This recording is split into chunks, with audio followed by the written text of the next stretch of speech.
इस कार्यक्रम के प्रायोजक है कृषि एवं किसान कल्याण मंत्रालय, भारत सरकार। AIR FM गोल्ड 100.1 पर आप सभी सुन रहे हैं किसान की बात। और किसान की बात में आज मैं हूं आपके साथ अपराजिता, और मैं हूं अपराजिता के साथ आमिर। आप सभी का बहुत बहुत स्वागत है।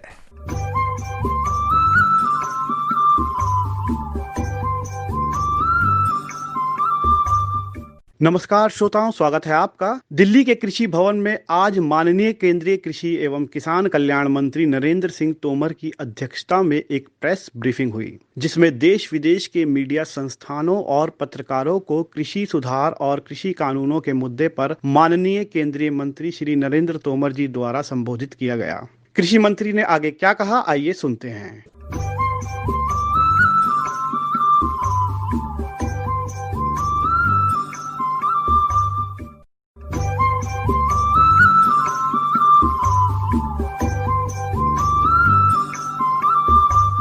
भारत एक बड़ा लोकतांत्रिक देश है।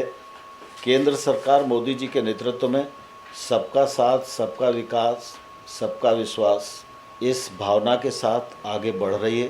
केंद्र सरकार की लगातार यह कोशिश है कि राज्य मजबूत होंगे तो देश मजबूत होगा।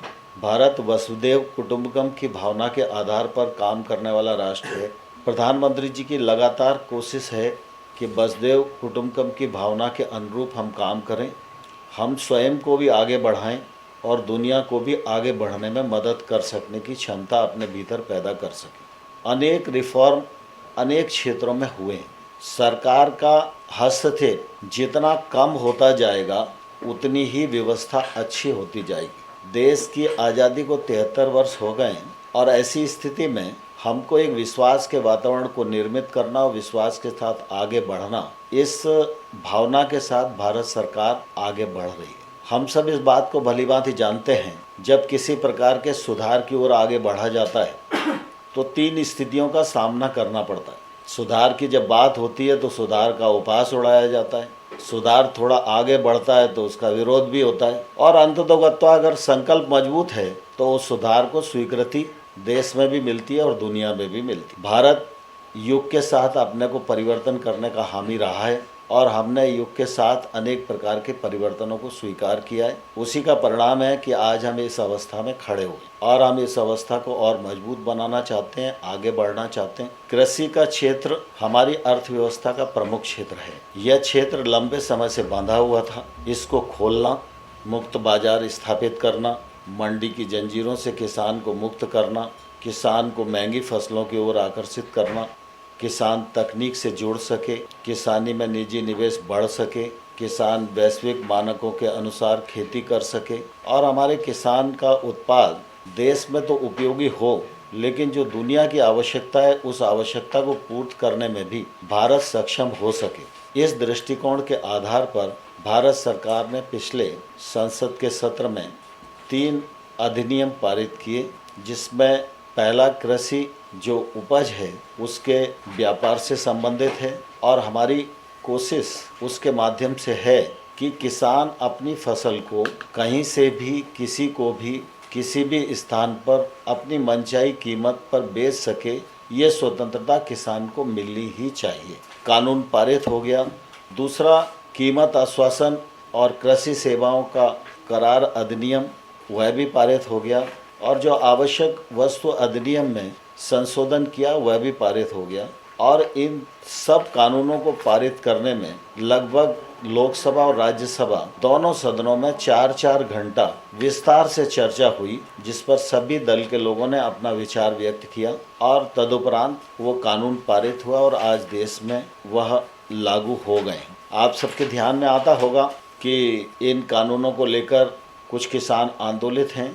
तो मैंने पूर्व में ही कहा कि जब सुधार की प्रक्रिया चलती है तो बीच में कई प्रकार की बाधाएं आती हैं और हम उन बाधाओं से किसानों के प्रति पूरा सम्मान और संवेदना रखते हुए सामना कर रहे हैं। आंदोलनकारी किसान भाइयों से सरकार ने अनेक चरण बातचीत की है। 14 अक्टूबर को भी चर्चा हुई, 13 नवंबर को चर्चा हुई, 1 दिसंबर को चर्चा हुई, 3 दिसंबर को चर्चा हुई, 5 दिसंबर को चर्चा हुई, 8 दिसंबर को चर्चा हुई। और जब हम लोगों ने ये महसूस किया बीच में, किसान यूनियन के लोग उन मुद्दों की पहचान नहीं कर पा रहे हैं जिन मुद्दों पर किसान को आपत्ति है। यद्यपि हम लोगों ने तो एक्ट बनाया, तो हम लोग तो पूरी तरह एक्ट के समर्थन में है और हमारी समझ से एक्ट पूरी तरह अच्छा है, किसानों के जीवन स्तर में परिवर्तन लाने वाला है।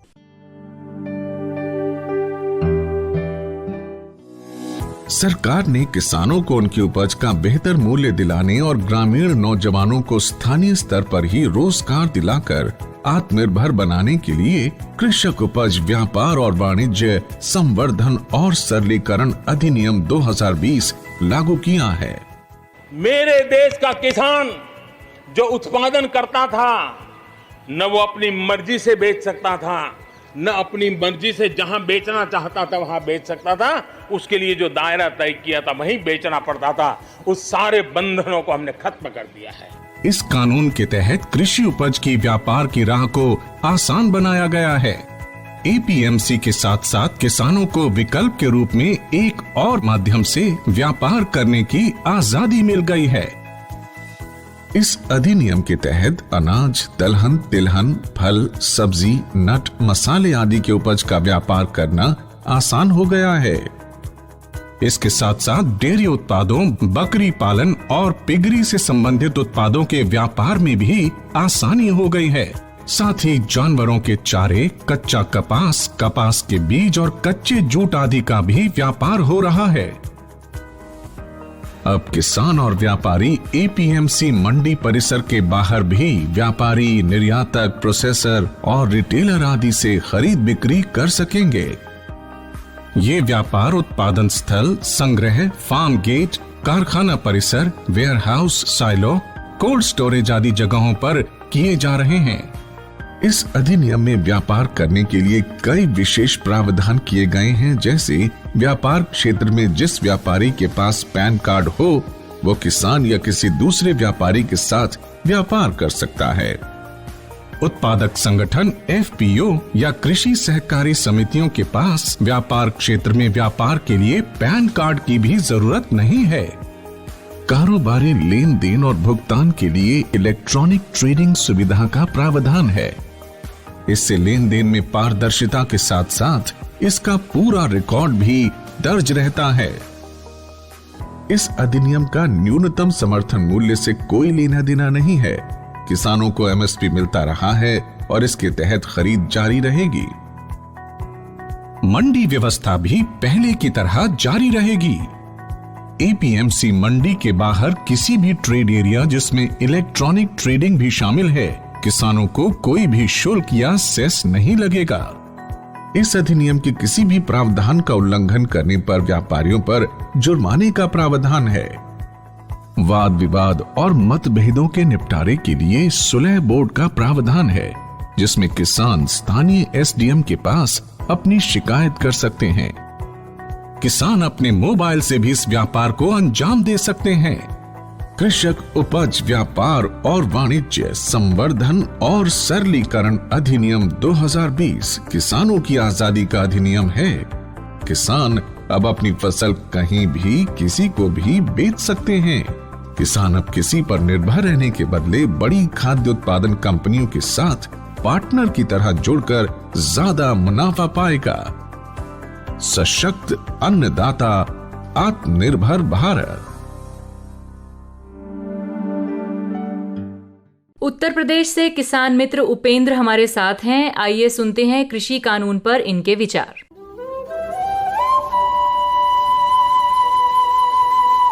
किसान की बात हम सब के साथ। नमस्कार, मेरा नाम उपेंद्र दत्त मिश्र है। मैं भदोही जनपद के कंधिया गांव का रहने वाला। कौन कौन सी मुख्य फसल होती है आपके यहाँ? हमारे यहाँ मुख्य रूप से गेहूं की खेती, अरहर की खेती, धान की खेती, बाजरे की खेती, दलहन की खेती में और चना भी होता है, सरसों वगैरह, यही सब खास फसलें हैं। अभी भारत सरकार की तरफ से किसानों को और सहूलियत हो जाए, किसान अपनी फसल कहीं भी बेच सकते हैं, जिस जगह वो चाहते हैं, जो व्यापार करना चाहते हैं जहाँ पर भी। तो इस बारे में ये जो कानून आए हैं, ये किसान के लिए, किसान के जीवन में एक क्रांतिकारी परिवर्तन लेकर आएंगे?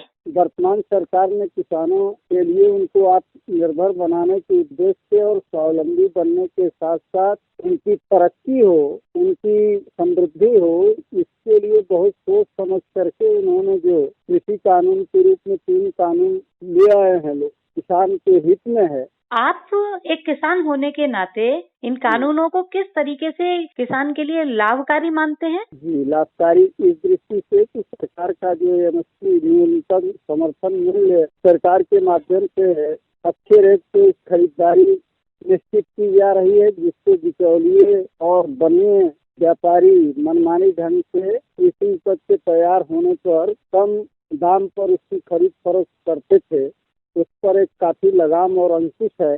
किसान के उत्पाद की उसे अच्छे मूल्य मिल सकें, जिससे उसका जीवन स्तर बढ़े, इस दिशा में सरकार का एक उत्साही कदम है और किसानों को इसका स्वागत करना चाहिए। आपका बहुत बहुत धन्यवाद उपेंद्र जी, हमारी शुभकामनाएं आपके साथ हैं।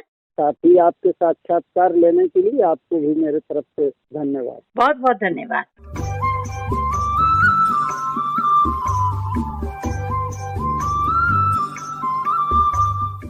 तो अपराजिता, आलू जो है वो सबके फेवरेट होते हैं। जी, आलू को कहा जाता है कि जिस भी सब्जी में आलू जाता है उस सब्जी को वो बहुत ही स्पेशल बना देता है, खास बना देता है।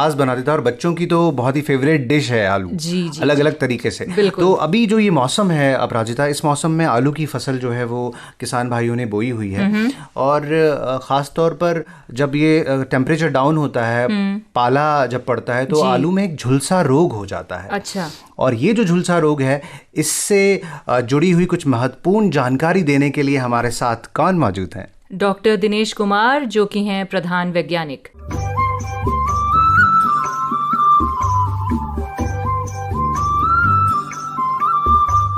किसान भाइयों और बहनों, जाड़ों के महीने में जो आलू की फसल है उसमें पछेती झुलसा या पछेती अंगमारी रोग आने की संभावना हमेशा बनी रहती है, और खास करके अगर अनुकूल वातावरण मिल जाए इस रोग के पनपने का तो फसल में भीषण नुकसान होता है और कई बार फसल आपकी सिर्फ 4-5 दिनों में नष्ट हो सकती है। अतः इस रोग की फसल में लगातार आपको निगरानी रखनी चाहिए, ये बहुत जरूरी है। और रोग से प्रभावित पौधों में लक्षण भी जानना जरूरी होता है। सबसे पहले इसमें पत्तों की जो नोक होती है या किनारे होते हैं, उन पर फीके हरे रंग के जलासिक धब्बे बनते हैं, जो बाद में काले काले चकत्तों के रूप में दिखाई देते हैं, और अंत में प्रभावित पौधे मुरझाकर सूख जाते हैं। रोगग्रस्त पौधों से प्राप्त जो आलू होंगे, जो कंद होंगे, उनमें छिलकों का रंग बैंगनी कत्थई जैसा हो जाता है। इस रोग के प्रकोप के लिए जो मुख्य कारक है वो है वर्षा का होना। वर्षा के होने से आपकी हवा में जो है नमी की अधिकता हो जाती है, और ऐसी दशा में ये रोग जल्दी आता है और ज्यादा आता है। यदि रोग आने की संभावना हो, किसान भाई अपने अनुभव के आधार पर जानते हैं, या आपकी फसल में रोग आ चुका हो, तो कवकनाशी दवा का छिड़काव करना जरूरी होता है। इसके लिए आप मैंकोजेब नाम की दवाई लें, जो 75% WP में आती है। इसका आपको 0.2% घोल बनाना है, जिसके लिए आप 1000 लीटर पानी में 2 किलोग्राम दवाई का घोल लें, और इस घोल का छिड़काव आपको करना है। मोटे तौर पे 3-4 छिड़काव की ज़रूरत आपको पड़ सकती है, जो आप आवश्यकता अनुसार 10-15 दिन के अंतराल पर लगाते रहें, देते रहें। और हाँ, एक बात और है, अगर किसी क्षेत्र विशेष में यह रोग पछेती झुलसा या पछेती अंगमारी हर वर्ष आता है, हर साल आता है, तो आप रोग रोधी किस्मों का चुनाव करें। इस साल तो संभव नहीं है, लेकिन अगले साल आपको ध्यान देना है कि पछेती झुलसा के प्रति जो रोधी किस्में हैं उनका ही आप चुनाव करें।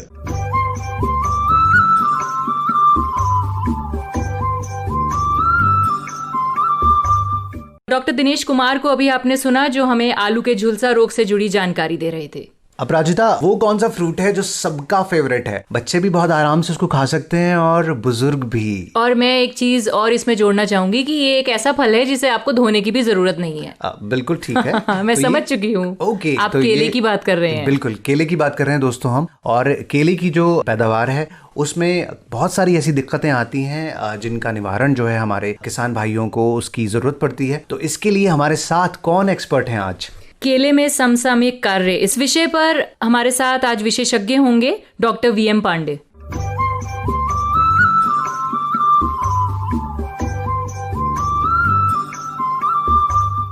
केले में समसामयिक कार्य, इस विषय पर आज चर्चा करेंगे और स्टूडियो में हमारे साथ हैं डॉक्टर विक्रमादित्य पांडे। डॉक्टर साहब, बहुत बहुत स्वागत करना चाहेंगे आपका। नमस्कार आपको और हमारे किसान भाइयों को भी हमारा नमस्कार। और ये कोविड-19 के इस महामारी के अवधि में सभी लोग सुरक्षित रहें और कोविड नियमों का पालन करते हुए अपने आप को सुरक्षित रखें, इसकी कामना करते हुए मैं सबको नमस्कार कहना चाहता हूँ। जी डॉक्टर साहब, आज हमारे साथ स्टूडियो में, और जैसे हमने कहा कि केले पर बात करेंगे, तो केला हमें 12 महीने मिलता है। तो सबसे पहला सवाल तो मैं आपसे यही करना चाहूंगी कि क्या ये पूरे वर्ष लगाया जा सकता है या कुछ महीने ऐसे हैं जिसमें केले की फसल नहीं होती है? जी, ऐसा है कि केले को पानी की बहुत ज़्यादा आवश्यकता होती है, तो इसका रोपण का जो समय का निर्धारण है वो पानी की उपलब्धता के आधार पर तय की जाती है। साधारण तौर पे साधारण परिस्थितियों में इसके रोपण का जो समय होता है वो बरसात का समय जून, जुलाई, अगस्त, सितंबर तक लगाया जा सकता है। परंतु अगर सिंचाई की सुविधा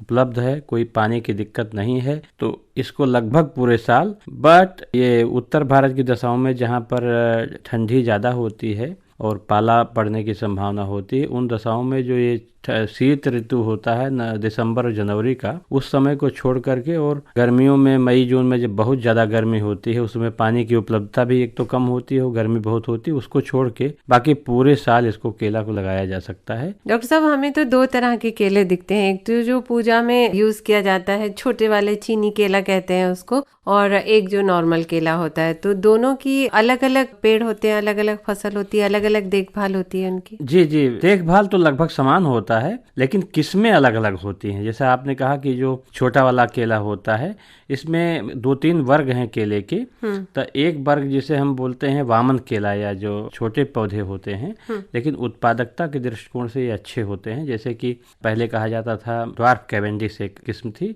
बाद में एक किस्म आई रोबस्टा, और इस समय उसी समूह का एक किस्म है जो ग्रैंड 9 कहते हैं। इन 2-3 किस्मों की खास बात है कि इनकी जो खाने की गुणवत्ता है बहुत अच्छी होती है, स्वादिष्ट बहुत ज़्यादा होते हैं, मीठे होते हैं और सुवासित होते हैं। इनमें जो गंध आती है बहुत अच्छी होती है। जो परीक्षणों में देखा गया है, इनकी उत्पादकता लगभग 80 टन या 90 टन प्रति हेक्टेयर तक पाई गई है, जबकि हमारे देश में केले की उत्पादकता औसतन 36 से 38 टन प्रति हेक्टेयर ही होती है। आय की दृष्टि से देखें तो कैसा है अगर केले का व्यवसाय? आय की दृष्टि से मैं ये कह सकता हूँ कि जो भारत सरकार का वर्तमान में किसानों की आय बढ़ाने का और दुगना करने का जो प्रयास चल रहा है, उसके लिए एक बहुत अच्छी फसल है ये केले की। और आप जान लीजिए कि पिछले लगभग 15 वर्षों में केवल उत्तर प्रदेश, बिहार और हरियाणा, पंजाब जैसे राज्यों में ही अनुमान के तौर पर लगभग 1 लाख हेक्टेयर क्षेत्रफल केले के अंतर्गत आ गया है। और जो बहुत से किसान जो गन्ने की खेती करते थे, वो धीरे धीरे केले की खेती करना चाहते हैं, क्योंकि पहली फसल में चूंकि सिंचाई की सुविधा करने में और पौधरोपण सामग्री में खर्चा ज्यादा आता है, नहीं तो पहली फसल को छोड़ दीजिए तो दूसरे तीसरे फसल में तो 5 लाख रुपए प्रति हेक्टेयर तक की आय हो सकती किसानों को। और आप देखते हैं कि इसका जो पोषण मान है वो बहुत अच्छा होता है। अधिकांश देखिए जो हमारे स्वास्थ्य के लिए जो हमारे जो चिकित्सक बंधु हैं वो सलाह देते हैं कि जब बच्चा छोटा होता है, जब खाना मैश करके तो केले को कूच करके बना करके पेस्ट बना करके बच्चों को खिलाने के लिए दिया जाता है। जी जी जी, स्वास्थ्य के लिए उत्तम, तो स्वास्थ्य के लिए बहुत अच्छा होता है केला होता है, और खास तौर से पेट के लिए अच्छा होता है। और दूसरा जो महोदय, इसमें मुख्य बात जो है किसानों के लिए और श्रोताओं के लिए मैं कहना चाहता हूँ कि इसमें पोटेशियम की मात्रा बहुत अच्छी होती है, जो कि ब्लड आयरन भी होता है, आयरन होता है और पोटेशियम होता है, जो कि हमारे स्वास्थ्य के दृष्टिकोण से और ब्लड प्रेशर। और आप जानते हैं कि केला और दूध अगर दोनों खाया जाए तो एक ये सुपाच्य अच्छी तरह से पचता है और इसे संपूर्ण आहार कहा जाता है। वृद्ध लोग हैं या बहुत छोटे बच्चे हैं, सर्दी जुकाम का, तो इस तरह के लोगों को छोड़ करके बाकी सभी के लिए ये है, क्योंकि इसमें एक फाइबर भी होता है, तंत्र जो रेशा होता है वो पेट के लिए बहुत अच्छा होता है। डॉक्टर साहब, एक बार अगर केले का पेड़ हमारे किसान मित्रों ने लगाया तो वो कितने वर्ष तक फल देता है? वैसे तो केले के देखिए हमारे शास्त्रों में, हमारे जो संस्कृति में केले की पूजा की जाती है जी। और केले को एक तरह से अमरता का प्रतीक माना जाता है, क्योंकि तना जो कहते हैं पौधे में जो तना होता है उसका तना एक कंद होता है बड़ा सा, 5 किलो से लेकर के 10-12 किलो तक का होता है, जमीन के अंदर होता है। और जो बाहर निकल के दिखाई देता है वो पत्तियां होती हैं, पत्तियां बाहर पहले वो तने का रूप लेती हैं, फिर वो पत्ती बाहर निकलती है। तो एक बार लगा दीजिए तो इसको कितने सालों तक, और हमारे बहुत से किसान बंधु या जो लोग हमारे ग्रामीण किसान जो हैं वो लोग जानते होंगे कि जहाँ से रसोई घर का पानी निकलता है घरों में, गाँव में, वहाँ पानी निकलता जो बाहर घर के बाहर निकलता, वहीं पर लोग केला लगा देते हैं। और एक बार लगाने के बाद 20-20 साल तक जिस पौधे में एक बार जो फल आ जाते हैं उस पौधे में दोबारा नहीं आता है, लेकिन उसके बगल से जो कंद मिट्टी के नीचे होता है उसमें से एक पुत्ती और 2 पत्ती 3 पुत्ती निकलती रहती है। तो एक के बाद एक, दूसरे के बाद तीसरा, चौथा, 5वां निकलता रहता है उसी में से। तो यहाँ तक कि परीक्षणों अभी भी उपलब्ध हैं कि 20-20 साल तक। लेकिन व्यावसायिक दृष्टिकोण से जब बहुत बृहत स्तर पर खेती की जाती है, इसकी रोपण लगाया जाता है, तो 2 साल या अधिक से अधिक 3 साल। कभी कभी क्या होता कि 2 साल के बाद में 2 पौधे एकदम जो 2 मीटर या लगभग 1.8 मीटर की दूरी पे लगाए गए थे, वो बाद में 2-3 साल के बाद में पौधे इकट्ठा हो जाते हैं। तो किसको कितना खाद और उर्वरक देना है, उसकी जो सहारा देना है, उस सब में बड़ी दिक्कत आने लगती है। पानी कैसे दिया जाए, गुड़ाई खुदाई करके खाद उर्वरक कैसे दिया जाए, उसमें दिक्कत आने लगती है। तो लगभग 2 साल या अधिक से अधिक 3 साल उसको किया जाता है। बिल्कुल, आपने खाद और उर्वरक की बात की है तो मैं चाह रही थी इस पर भी थोड़ी सी जानकारी हमारे किसान मित्रों को देते चले। उससे पहले मैं अपने किसान मित्रों को बताना चाहूंगी, डॉक्टर विक्रमादित्य पांडे प्रधान वैज्ञानिक हैं और सहायक महानिदेशक हैं और भारतीय कृषि अनुसंधान परिषद से जुड़े हैं। आज हमारे साथ गोल्ड के स्टूडियो में है। तो हम खाद उर्वरक की बात कर रहे थे, कितनी मात्रा में कैसे देनी चाहिए? अब उर्वरक के हिसाब से अगर 1.8 मीटर कतार से कतार और पौधे से पौधे की दूरी 1.8 मीटर पे पौधे लगाए गए हैं, तो ऐसे पौधों में और अधिकांश सभी किस्मों में जो ज़्यादा उत्पादक किस्में हैं, जैसे कि हमने बताया कि ग्रांड 9 या रोबस्टा और जो ड्वार्फ कैवेंडिश हैं, इन सब किस्मों को लगभग प्रति पौधा 300 ग्राम नत्रजन प्रति वर्ष, और पहले वर्ष तो लगभग 100 ग्राम फास्फोरस की आवश्यकता होती है। लेकिन दूसरे और तीसरी फसलों में क्योंकि फास्फोरस की मात्रा मिट्टी में अवशिष्ट रह जाती है, तो 50 से 75 ग्राम प्रति पौधा, और पोटेशियम की मात्रा 200 से 300 ग्राम या कभी कभी 350-400 ग्राम भी आवश्यकता पड़ सकती है। पोषण और जो खाद और पानी, ये 2 मुख्य जो अवयव हैं हमारे जो केले की खेती में, कि जो उत्पादकता को निर्धारित करते हैं। तो अगर खाद और पोषण जो और पानी की मात्रा कम हो जाएगी तो उत्पादकता जितनी हमें मिलनी चाहिए उसकी आधी नहीं तिहाई भी हो सकती है। तो इसमें बहुत ध्यान रखना चाहिए। और पानी, एक कहावत कही गई है कि धान, पान और केरा मतलब केला, ये सब पानी के चेहरा, मतलब इनको पानी की बहुत आवश्यकता होती है। और जैसा कि आपने, और खाद और जो पोषण जो होता है वो उसको पानी से कभी अलग नहीं लेना चाहिए। केले में बहुत ही सफल हुआ है और बहुत से किसान इसको अपनाए हुए हैं। भारत सरकार की योजना भी है इस जो मैं बता रहा हूँ इसके लिए, कि उनको जो रियायत भी दी जाती है, उसे कहते हैं जो टपक सिंचाई या ड्रिप जो इरिगेशन कहते हैं। और इसके साथ साथ में अगर फर्टिगेशन का सिस्टम लगा दिया जाए, उसके साथ में अगर दिया जाए, तो लगभग केले की फसल 1 महीना पहले तैयार होती है। साधारणतः 1 साल से लेकर के 14-15 महीने या कभी कभी 18 महीने, कुछ ऐसी किस्में हैं दक्षिण भारत में, हालांकि वो ज्यादा होती हैं, पहली फसल 1.5 साल में आती है। 1 साल 13 महीने 14 महीने उन्मूलन जो हमारी जो छोटी किस्में हैं उनमें आ जाता है उत्पादन। डॉक्टर साहब, इन्हें रखने के लिए भी थोड़ी दिक्कत होती होगी क्योंकि पेरिशेबल गुड्स में आते हैं ये। जी, और पकने की भी बात होती है, कितना पकाना है, कैसे उतारना है। मैं चाह रही थी इस पे भी थोड़ी जानकारी। जी बिल्कुल, इसमें होता क्या है कि बहुत से लोग जानते हैं, आप देखेंगे कि केले को कार्बाइड से बहुत पहले पकाया जाता था, लेकिन इसको अब केले में कार्बाइड का उपयोग निषिद्ध कर दिया गया, किसी भी खाद्य पदार्थ में, केले में खास तौर से। और इसके लिए क्या होता है कि लगभग 100 पार्ट पर मिलियन जो बोलते हैं 100 मिलीग्राम प्रति लीटर पानी में मिला करके इथरल एक आता है, इथरल जो रसायन है उसका अगर केले के जो घेर होते हैं उस पर छिड़काव करके और छाया में रख दें और थोड़ा सा इसके बोरे से ढक दें, तो 24 घंटे से लेकर के और 48 घंटे या 72 घंटे में केला पक जाता है। इसकी गुणवत्ता अच्छी होती है। और आजकल भारत सरकार कस्टमाइज जो राइपनिंग चैम्बर, पकाने के लिए चैम्बर को भी वित्तीय सहायता देती है। इसमें काफी रियायत भी दी जाती है और राष्ट्रीय बागवानी बोर्ड जो है उसके उसके माध्यम से किसान बहुत जो बड़े बड़े व्यापारी लोग हैं इस सुविधा का भी लाभ उठा सकते हैं। ठंड बढ़ रही है अब धीरे धीरे, लगभग दिसंबर का आखिरी आ रहा है, तो पाले से भी बचाना होता है इसे? जी, केला पाले के प्रति और जो ज्यादा गर्मी के प्रति, दोनों के प्रति बहुत ही सहनशील पौधा है। और जाड़े में चूंकि पाले की संभावना, पूरे उत्तर भारत में इसकी संभावना रहती, कभी कभी आ जाता है, और अगर आ जाएगा तो फसल बहुत ज्यादा नष्ट हो जाती है, खासतौर जो नए पौधे होते हैं उनमें ज्यादा क्षति होती है। तो केले में आप देखेंगे लगभग 10 से लेकर के 13-14 पत्तियां होती हैं, लेकिन जो व्यावसायिक उत्पादन के लिए लगभग 8, 9, 10 पत्तियां अगर रहें तो नीचे की जो पुरानी पत्तियां हो जाती हैं उनको काट काट के निकालते रहना चाहिए, तो इससे पाले से बचत हो सकती है। दूसरा यह है कि पानी की पर्याप्त उसमें सुविधा होनी चाहिए, और सबसे अच्छा तरीका यह है कि मिट्टी इतनी गीली होनी चाहिए, हमेशा जाड़े के दिनों में पानी हमेशा इतना दिए रहना चाहिए कि मिट्टी जब पैर रखें तो मिट्टी दब जाए। तो अगर इतना पानी अगर केले के रोपण में क्षेत्र में बना हुआ है तो पाले की संभावना कम रहती है। अगर ये लगे कि पाला पड़ने वाला है तो शाम को किसान भाई अगर सिंचाई कर दें तो पाले का प्रभाव कम हो सकता है। डॉक्टर साहब बहुत अच्छी जानकारी दी, और केला बिल्कुल तैयार हो गया है हमारे स्टूडियो में, और खेतों में भी लगभग तैयार हो गया। बहुत बहुत धन्यवाद पांडे जी स्टूडियो में आने के लिए और इतनी बेहतर जानकारी साझा करने के लिए। आपको भी बहुत बहुत धन्यवाद, और हमारे श्रोताओं को बहुत बहुत धन्यवाद। नमस्कार।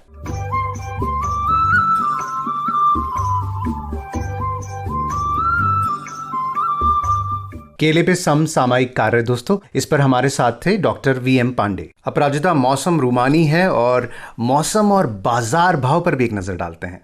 जी बिल्कुल। मौसम की दस्तक किसान के घर तक।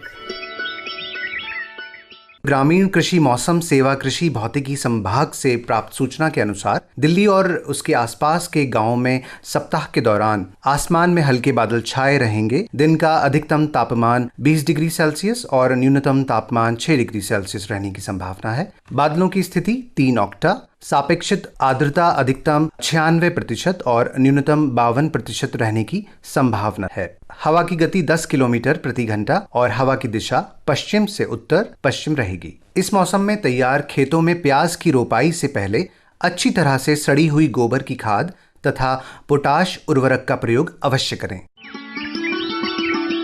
चलो पगडंडी से मंडी। आजादपुर मंडी से प्राप्त सूचना के अनुसार फलों और सब्जियों के भाव प्रति किलो की दर से कुछ इस प्रकार हैं। सेब 120 रुपए, अमरूद 46 रुपए, मौसमी 38 रुपए और माल्टा 34 रुपए प्रति किलो की दर से बाजार में उपलब्ध हैं। वहीं अगर सब्जियों की बात करें तो बथुआ 15 रुपए, गाजर 15 रुपए, कटहल 25 रुपए और मशरूम 90 रुपए प्रति किलो की दर से बाजार में उपलब्ध हैं।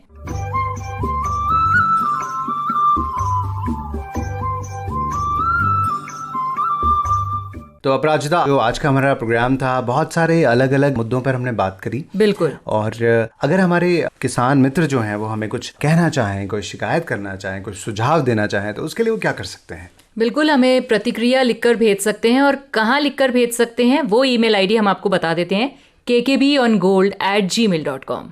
अपराजिता, कल के विषय के बारे में हम अपने साथियों को जो है वो जानकारी देना चाहते हैं। बिल्कुल, और ये भी बता दें कि कल जो हमारा किसान की बात कार्यक्रम है वो सजीव प्रसारण होने वाला है, क्योंकि कल है बुधवार का दिन, और बुधवार के दिन हम लाते हैं आपके लिए KKB लाइव। विषय रहेगा गेहूं में समसामयिक कार्य, और हमारे साथ हमारे एक्सपर्ट रहेंगे डॉक्टर टीकम सिंह। इसी के साथ अपराजिता, मेरे ख्याल से वक्त हो चुका है। बिल्कुल, आज किसान की बात से मुझे यानी कि अपराजिता को और मैं यानी आमिर आपसे इजाजत चाहते हैं। नमस्कार। नमस्कार।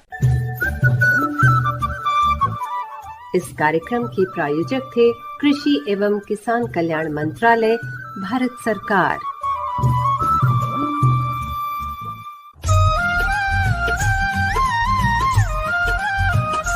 ऐसी नई नई तरकीबें अब हमको है चुननी, ऐसी नई नई तरकीबें अब हमको है चुननी। लक्ष्य हमारा हर किसान की आमदनी दुगनी, लक्ष्य हमारा हर किसान की आमदनी दुगनी। ऐसी नई नई तरकीबें अब हमको है चुननी।